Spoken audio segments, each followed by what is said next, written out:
Oh, shit. Oh, man. This is crazy. Look at this. I have no beard. I don't know if I've recorded for you guys with no beard. But either way, this is episode 80. 80. And what better episode and what better time, what better landmark, I suppose, than now to usher in the new studio. Ha ha ha ha ha ha. How do I look? Do I look all right?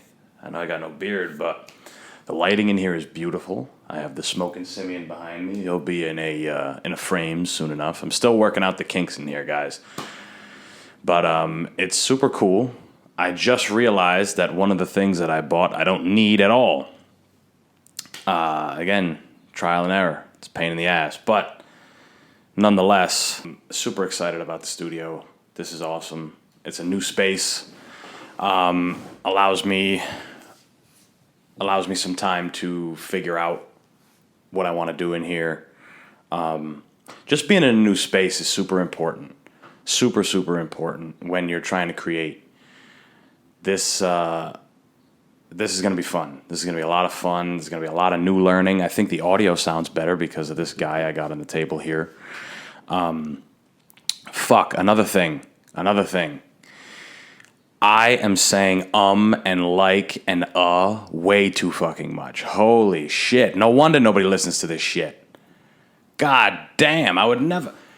The amount... I listened to one of my episodes the other day, and I rarely listen to my episodes because it's like, oh, why do I gotta listen to my episodes? You know, I know what I already said and whatever, but it's very valuable. It's very, very valuable to do so. Oops, did it again. But yeah, I listened to one and it was awful. Oh my God. Oh. So it's almost a good thing that I realize that now as we're in the new studio, because it's time to start critiquing things a little bit more on my end. You know, did it again. Anyway, I'm going to try and, when I'm at a loss for words and I'm trying to think, I go, but we're going to try and work on that. It's all a journey. It's all a journey. It's trial and error. Trial and error is one of my favorite ways to do things. It's fucking frustrating, and I'm an idiot for liking that option. But nonetheless, it's the way that I learn. It's the way that I do things best, and it's fucking frustrating. I wish I didn't feel that way. I wish I didn't... think that trial and error and trial by fire was the best way to do it, but it is. That's how I learn. That's the truth. That's the unfortunate truth that we have to deal with, and that's what it is. But change of scenery. That's kind of what I wanted to talk about a little bit. Change of scenery and critiquing your art as an artist. As an artist, a lot of us are looking for other people's recommendations. Not always. I shouldn't say that. We're typically looking to find a way to make our art palatable, because if we're not creating something for other people to be a part of, isn't that what art is? Isn't that what creation is? Right? It's something, we create something for all of us to be a part of, for us to consume, for us to have an opinion on, right? So it's a weird dynamic that you have to kind of balance when you're creating something and you're building something, because without quote unquote fans or an audience, then your art is it's nothing. It's just a hobby at that point. If you want to really be an artist for a living, I suppose, then you almost have to start to take into account the way the audience feels. Now, you're probably saying to yourself, Antonio, what the fuck are you talking about? You preach nothing. You preach about no censorship when it comes to artists and spontaneity and that type of thing. And yes, but again, I said before I said that was that there's a balance. There has to be a balance. You can't just create things for you hear a lot of artists say, I create most of these things just for myself. which is fine. I mean, that's cool. But you're only saying that because you've gotten to a point that you can do that. Because before, I'm sure there were moments where you were selling out, right? There's always there's always odd jobs and odd things you kind of have to do. Like, for example, take a guy like Joe Rogan, right? One of my biggest inspirations when it comes to this podcast. He was on fucking Fear Factor. He was on news radio. He was on like these dumb sitcoms and shit. Like, that's not what I would assume that's not what he wanted to do, right? Nobody wants to, everybody wants to create their own thing. Not everybody, but somebody like him, right? True artists, true people who build and create. They want to, have most of it be on their terms. So to have to compromise sometimes, that's what it is. I mean, there's plenty of people who know Joe Rogan is just a Fear Factor guy. Oh, you mean the guy on Fear Factor? Oh yeah, I remember that show. I used to watch that. All the people eat donkey balls, and yeah. He was cool host, right? Jeff Probst has him beat on Survivor, but nonetheless, but no, it is a fine line. It's a very fine line, and I'm still bare bones in this, but I am realizing it a little bit more. That we have to create for ourselves. We have to create things that we want to listen to or that we want to indulge in or take part in.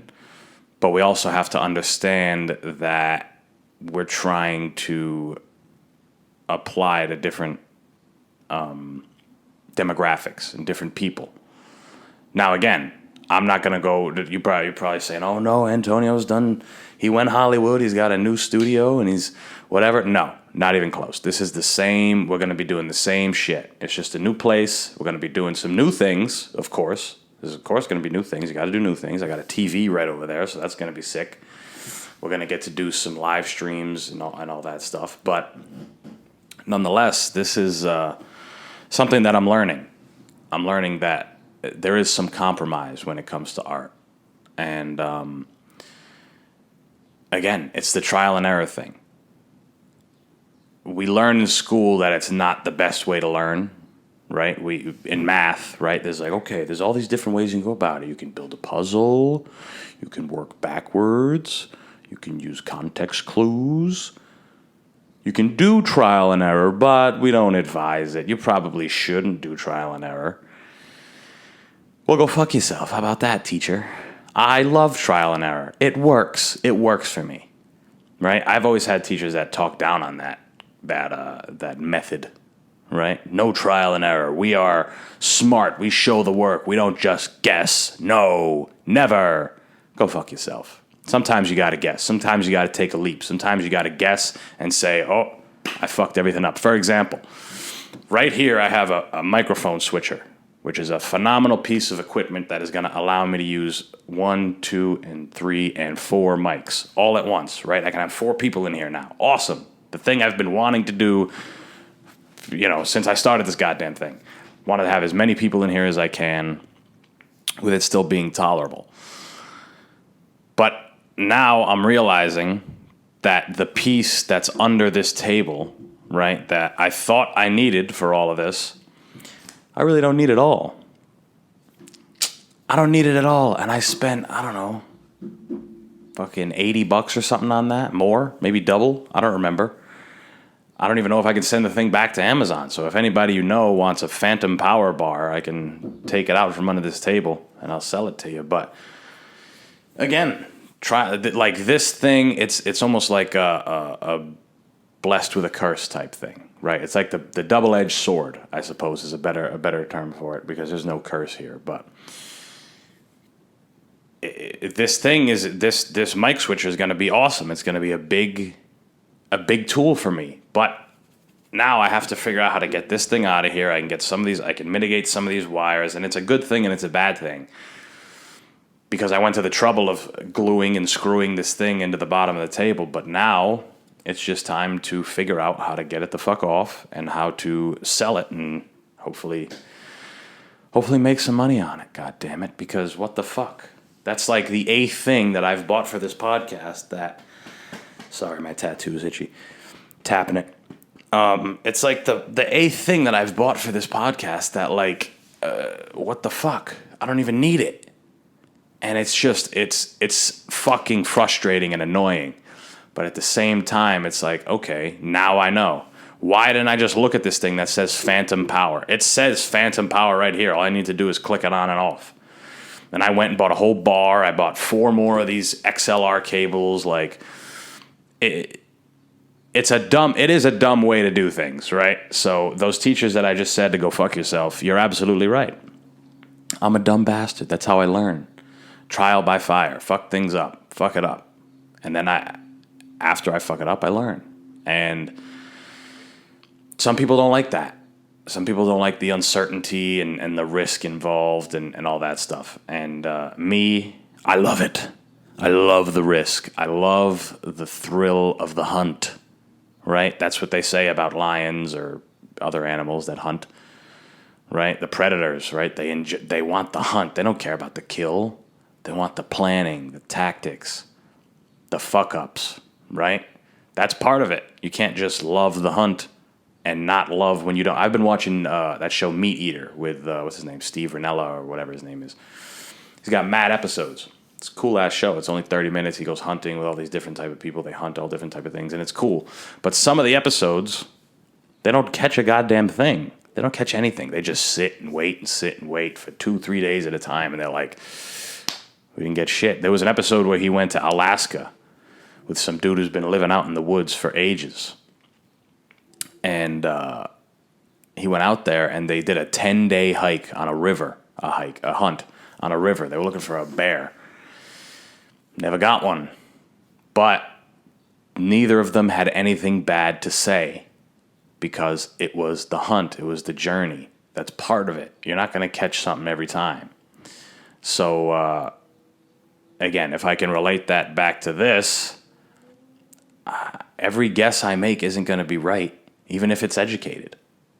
Part of science, part of the thing in science, when I remember being in science class and we'd make a hypothesis, and at the end of the experiment, and nobody was right, teacher would be like, that's science. That's part of it. That's trial and error. Let's run an experiment. That's what this thing is.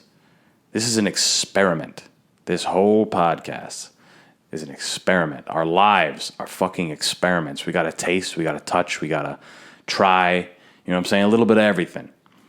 So that's where I am with this. And the new studio is awesome. Again, new studio is fucking. I'm so happy that we got a nice, vibrant, bright place. But don't get me wrong. The Simian dungeon will always have a place in my heart. I remember when we were moving out and everything was off the walls. I took all the posters off, broke the whole setup down, and it was just an empty room again, like it was before, just cleaner. Because the first time the floor was basically dirt. And I remember just looking back real quick, just that. Because I'm not a cliche person. I think people who say, like, those, I can't think of one off the top of my head right now, but when you see in a movie or you see in like a show or somebody tells you about it, they're like, oh, I walked away from it, but I had to take one last look. Oh, I had to take it all in. This is where it all began. Whoa.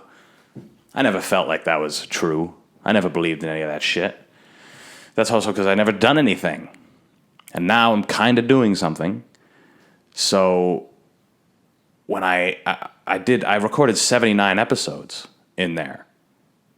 In that and those are the ones that made it, right? There were plenty that we did that didn't work. I had to have at least recorded over 80 times, right? And I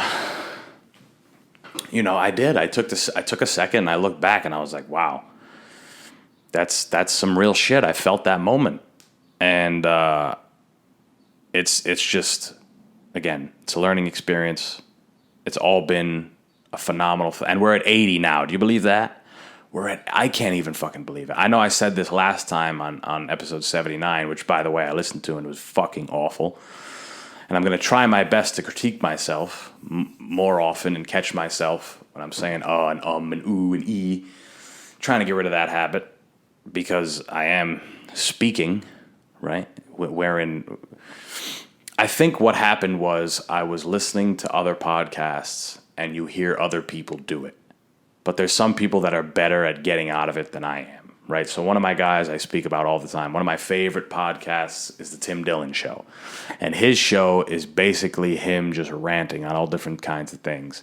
And he's got the gift of gab. He's able to just go off, switch topics, go off on something for 15 minutes, switch again, have some filler in there, you know. And he says, and, you know, and like, and those kind of things. But I'm finding that I need to model things a little bit differently for these solo episodes. I'm not sure what yet. Maybe I'll go back to the topic type thing where I did the entrepreneurship, I did finance, mental health, all those things. Maybe I'll try and hone in on some topics. Maybe sometimes I can come in here and rant like I did with Newport Creamery, which, by the way, I have a funny story about that, right? So we're in the new apartment, and the Wi-Fi isn't working very well. It is now, but at the time it wasn't working very well, and we had to call Cox Communications. For those of you listening out of state, Cox is it's like one of the main providers in Rhode Island, cable and Wi-Fi and all that shit. So a guy comes in, and he came here. I was at the gym, and I came back, and he was working. He was walking throughout the place, and he was working. And he says, "Hey, what are you doing there? What are you doing in that room?" And I'm like, "Oh, I have a podcast, and I record in there and everything like that." And he's like, "Oh, really?" And we went back and forth a little bit. And he's like, "Oh, I was thinking about starting one. Everybody's thinking about starting one now," which, fine, fuck it. You should do it. I'm an advocate for everybody to get creative. But I showed him the thing, and I gave him one of my stickers, right? And on the QR code, I'm like, "Oh, scan that, and that'll bring you to my site, and it'll have all the platforms you can listen on and whatever." And the first thing he saw, he was like, "Oh, you did an episode on Newport Creamery." And I'm like, yeah, I did. I didn't tell him because I didn't think he was going to actually take a look at it. This guy goes downstairs, right? He's like, "Oh, that's cool, right? I love the area and whatever. I'm from, I grew up." This is this guy speaking to me now. "I grew up not too far from here. I love, about the history and all this stuff." And he thought that episode was, something different, I would assume. And he goes downstairs and he goes and does whatever he's doing in the basement. And he comes back up and he's like, "Yeah, I listened to the Newport Creamery thing. Not PG, huh?" And I was like, no.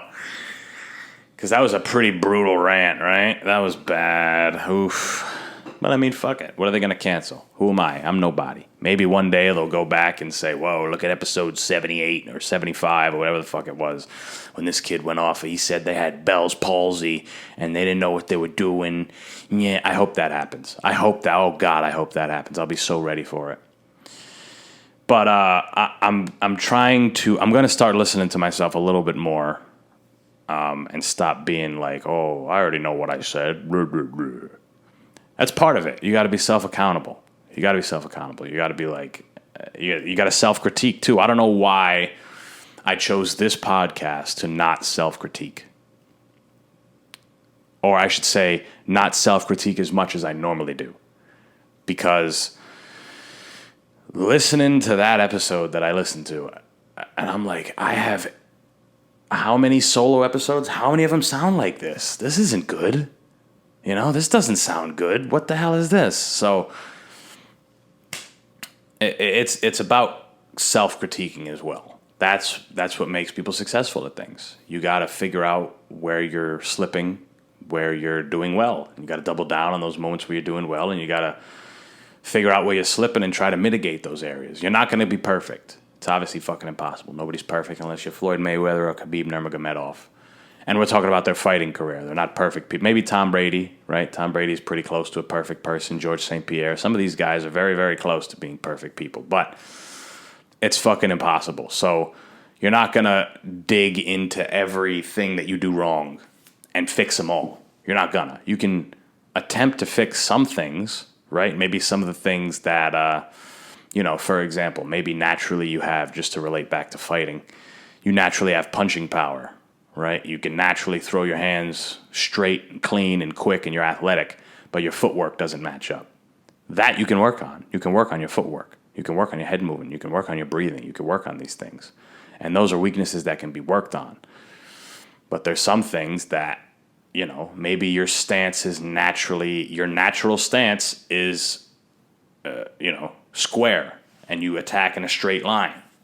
That means you're more susceptible to strikes coming down the middle, strikes attack in the front part of your body as opposed to the sides, right?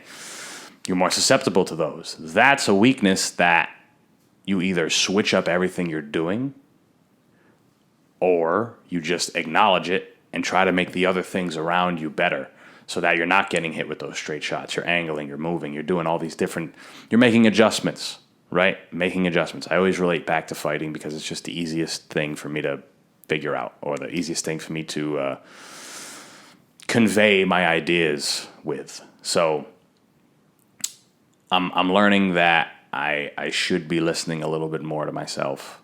And I want to be transparent with you guys. That's why I'm talking about this now in front of you. So, again, the journey of an artist is the most important thing. I like to call myself an artist. I'm over here talking on a podcast. I'm over here speaking. I'm creating something nonetheless. Now, when I'm competing or when I'm training martial arts, that's different. I feel like, well, maybe it's not different, but I feel like it's art in the more conventional sense. Whereas you're taking techniques that you've learned, you're taking, principles, you're taking positions, and you're kind of applying them to this canvas that you're creating when you spar or when you train or when you ultimately compete and fight. Whereas here, yes, I'm in the learning process of learning how to do this better, and I'm learning the techniques and I'm learning this stuff, but this is a little more spontaneous, which is why I love it. Fighting's very spontaneous as well, but it's not. You know what I'm saying? Like, a lot of it's calculated. A street fight is bonsai, right? That's spontaneous. That's crazy. And sometimes if you're competing, you end up fighting a guy who thinks he's in a street fight, thinks that the fight's going to be over in 10 seconds. Sometimes that guy wins, right? A guy like Anthony Rumble Johnson, he comes in there guns blazing, throwing everything hard. He thinks it's going to be over soon. Then he meets a guy like Daniel Cormier who waits it out. He's got a chin. He's going to bring you to the ground, drag you out, use his technique, and choke you. So that's just a mix of styles, and that's separate from what I'm talking about. But what I'm talking about is, yes, I'm out here creating something, but this is very, and there is preparation to it sometimes, but this is very much off the cuff, and that's going to be, I got into this podcast thinking that I could just go off the cuff. Not always. With guests, it's different. With guests, sometimes you can go off the cuff, sometimes you can't. You can go off the top of your head. But alone, I'm realizing that now I need a little more structure than usual. I can't just come on here and babble and, and there will be times I do that still. But if I can reduce those times and I can get to a place where even my solo episodes are more coherent and they're going somewhere a little bit more than me rambling, right? And I think there's a place for both. I think there's a place for a bit of rambling, but for the most part, this is something to be consumed. This is art. You know what I'm saying? This is art. I don't mean to sound like a fucking dweeb, right? I'm an artist. This is art, right? I'm a hipster dude. Like, I don't want to sound like that because that's not what this is. This is me just being me in front of this fucking thing. And it just so happens to be artistic because I'm creating something. If you take art and you take the definition of it, in fact, I'm going to Google it right now because to me, art has always been, it's always just been spontaneity. It's been uncensored. It's been a true representation of what the artist is. Let's see if this is a shitty definition. The expression or application of human creative skill and imagination, typically in a visual form such as a painting or sculpture, producing works to be appreciated primarily for their beauty or emotional power. Also, the various branches of creative activities such as painting, music, literature, and art. All right, I like that first one better. The truest of art to me is when the art that comes out is very reflective of the artist, right? Tom Brady, for example. There's an art to what he does. Sports, there's art in everything. We can say that. But, You watch Tom Brady play, it's artistic. You know why? Because it's very much like who he is. He plays in a way that he's the top dog, right? He's confident. He stands tall, right? He stands in that pocket. He knows he's protected. He stands in that pocket. He stands tall. He takes his time, and he fires. He shoots. That's what he does. If you watch him in interviews, if you watch him if you watch him speak candidly, that's how he is, right? I don't know him. I only know him on the basis of a superstar, right? But from what we can see from our angle, that's what he is. That's how he acts. Same thing with a guy like Conor McGregor. Even more of a clear-cut example. He comes out to fight. He takes the center of the octagon. He pressures you. He throws hard shots, comes fast, comes heavy. He's explosive. What does he do in the press conferences? He's explosive. He talks shit. He gets people riled up. He gets people excited. He gets your nervous system pumping, right? And then you take a guy like Nate Diaz, who'll talk some shit here and there, but he's a more calm. He smokes weed, right? He's a calm dude for the most part until you provoke him, right? Then he gets heated and he starts talking shit, just like in a fight. He goes in there, he's ready, he's stern, but he takes his time. He builds. Sometimes he goes out there fast. When he fought Pettis, he went out there and fought. And that's also indicative of the arts as well, is being able to adjust and being able to adapt. Georges St. Pierre, anytime he went out to fight anybody, he did something different. He did something different every time. Miles Davis would have, he'd get a new band, right? Or he'd get a new guy on the trumpet.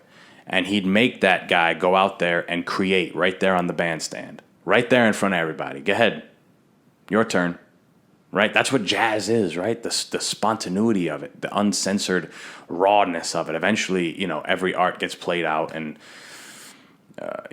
everything has its run. But nonetheless, there's something to be said for art that's truly indicative of the artist, and the most skilled artists are the ones who can adapt and change their style and change what the fuck they're doing. So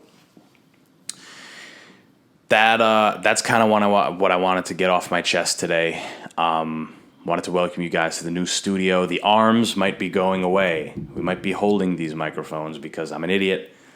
And this table is a little too thick to hold the mics. You can't really move them. We'll see. I'm thinking we're just going to get rid of these fucking arms for now. I also got to figure out how to get this piece of shit off the bottom of the table. So upsetting. That thing's so annoying. But again, I can't be upset. That's how I learn. That's how I do it. I can be upset, and I am upset, and I'm bitching to you guys. You can tell how bipolar I am, right? I just switch. But either way, guys, I hope you guys enjoy this next step in the Smoking Simian's journey. We got some big guests planned for the month of May. April, we're riding out. I'm forgetting who I even have the rest of this month. But any fucking way, that's not a concern to you guys until the episode drops. So nonetheless, we got some big moves coming forward. I want to start doing some new stuff, man. I really do. This past week, I worked a bunch, which I'm not into, right? I'm not into that. I already feel the effects of the extra couple days that I worked at the restaurant. It just sucks. It's sucky. You know what I'm saying? So once I go back to my normal schedule of part-time work, it's going to be a little more free. Who knows? Maybe I'll start doing some video game live streams. I'll start doing some Twitches or something like that. Who knows, man? I just want to create content. I just want to try my best. That's it. Trying my goddamn best out here. Make sure you guys share this motherfucking show with people. Tell them that we got a new studio. Tell them it's new. Tell them the podcast is brand new, because it is. It is brand new. This is the 80th episode. We're in a new studio. You're getting a new Antonio. We're getting new guests, new table, new equipment. Everything is fucking new. You understand me? So this is a new podcast. This is a new beginning. I know the last solo episode was me talking about new beginnings. This is the official start of the new beginning. Make sure you tell everybody about us. Make sure you follow and subscribe wherever you listen to the show, whether it be on YouTube, Spotify, iTunes, all those other fucking places. That's mostly where people listen. That's why I don't say the other ones. But follow me on my social media. That's in the description as always. And that's it, guys. Super excited. Peace.